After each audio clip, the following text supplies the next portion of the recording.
quite a lot of people contacted me on Facebook saying, "Oh, look, it's directed energy weapons are in use, and what does Dr. Judy Wood think of this, and what do you think of it?" And it's definitely directed energy weapons. So I just wanted to say that so that Dr. Judy could tell me and tell anyone else who listens to this what her thoughts are on this, and why we've got to be careful, basically, in what we're doing with this. Yeah, I wonder if it's somewhat of a psyop that's been unleashed too, because either that or it's a demonstration of how stupid people have become. They don't know how to problem solve. I've gotten a bunch of messages too about this, and I knew there's fires going on there, but fine, that's what you expect. But this year just happens to be worse. I did see some of those burnt cars, and I won't say toasted cars.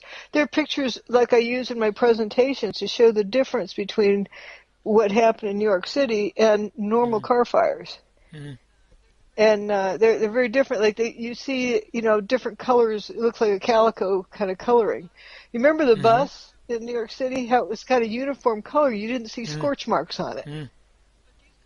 But these cars, you see scorch marks on it. Yellow, black, and it all, as I say, calico looking. And that's normal for car fires, as well as I call them fangs, the broken glass sticking down. Yeah, glass is going to break out because it can't expand much before it's going to shatter. At different temperatures, high heat, it's going to shatter. It's going to break. It's not going to melt. Some guy was saying, "Oh, look, the melted out window." No, they're shattered. You can see the jagged edges around them. So really, in a couple of things, you said there, you've really got to look very carefully. And if the picture isn't of high enough resolution, then you aren't going to see those details. Or if it's taken from too far away, you're not going to see those little pieces of glass, are you? That's one of the things to think about. Right. Right. So why, I used to ask somebody, why do you need it to look weird? I mean, why is that? If if you don't know one way or the other, why are you jumping to one conclusion? And I studied before I started talking out loud, in public about the 9/11 stuff. I'd been studying it for 5 years. Yes. Or 4 years anyway, and it's to know what I was talking about and to be absolutely sure of it. I don't go on a whim. You destroy your credibility if you do that. Exactly. So for somebody to come out and say, "Oh, it's directed energy weapons in California fires," after 2-3 days, 24 hours. Yeah. And I'd like to ask, how many fires have you studied? And in depth, in great detail, how many fires have you studied? Are you a forensic, forest fire studier? And what are the conditions? Are the grounds wet? What were the speed of the winds? Yep. And, like people wondering why houses burn where trees weren't burning. Well, that's greenwood. Yep. Houses have dry wood in them. That's just one general statement, but there's lots of details that go with that. And looking at what materials burned in all other forest fires, it matters as to how they travel and how the wind is blowing. And when was the last time it rained? Is the ground wet? Is it dry? Right. What's the specific heat of the various materials involved in this fire compared to other fires? And if you don't know that, how can you say this one's weird if this is the only one you've ever looked at? Yes. That's the most bizarre part of it. That's right. I mean, you really need to study several fires, many fires really, and get close-up images. In depth. And a lot more data, and compare it with other, for example, you did a comparison between the Seattle Kingdome and the World Trade Center just as one aspect of what you were looking at. Just looking at the seismic thing. Here's another thing we can look at right now with the California fires. How many firefighters have been killed in California?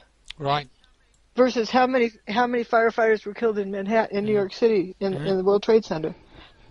343 there. And I don't even know if any have been killed in California, except maybe in a traffic accident from falling asleep at the wheel because they've been working too long. Right. But so much fire related, they know how to size up normal fires. Yes. Yes. And so we can look at that piece of evidence. But why is this taking off like wildfire, so to speak? Yeah. Why do people need to feel like it's a weird fire? You have done science degrees. You have done published peer-reviewed papers in engineering journals. You know, you've got all that experience. And I've not been proved wrong anywhere. And not had to redact anything. You having done that was as a result of decades of work, you know, in your field. You know, starting at, I don't know, you know, in the normal sort of school age, I suppose, and working right through 20, 30 years, 40 years later. And that's how he got all that experience. And also, I know the importance of not, you know, putting out questionable guesses, but to put out what you know that you know that you know. Otherwise, who'd want to listen to you again? The problem is, for people out there, is that there aren't many people like you. In fact, you're almost unique, I would say, in that you have got all those credentials, that training, and those analytical skills and so forth. And there aren't very many people with that level of skill who have, you know, been in the alternative media, you know. But more importantly, my background also is in observing physical phenomena. It's my observational skills that are at the top, and I've been kind of marveled at for all the way through. Right. And actually, my PhD, the result of it, the work disproved all theory up to that date. Yeah. So when you do that, somebody's going to question it. But it was rock solid. There's no ands, ifs, or buts about it. It was physical evidence. Unless you're on the ground, unless you've got 40,000 pictures and 10 hours of video of the whole thing, you know, unless you've got seismic data, unless you've got weather data, etc., it's really tough. It's going to be really tough to draw any conclusions and know that things are, you know, get to know things, you know. What I'm saying is that 9/11 was kind of the thing because there was so much so many different types of evidence if you went and dug it all out and saved it, which is what you did, you know, and that's we haven't got the same range of evidence for any of these other incidents. The biggest thing is how much you discredit people, other people like me. My name is mentioned in a bunch of these videos, and that's disinformation, and that's denigrating my work, and I don't like that. You know what it is that you know that you know. How we're going to be destroyed is by allowing ourselves to become stupid. And if people can't tell the difference between truth and facts and reality with storytelling, imagine what's going to happen to them. They can be wrapped around somebody's feet. They're easy to control. Yeah, that's it. And that's the creepy part. Okay, well, thanks very much for spending some time with me.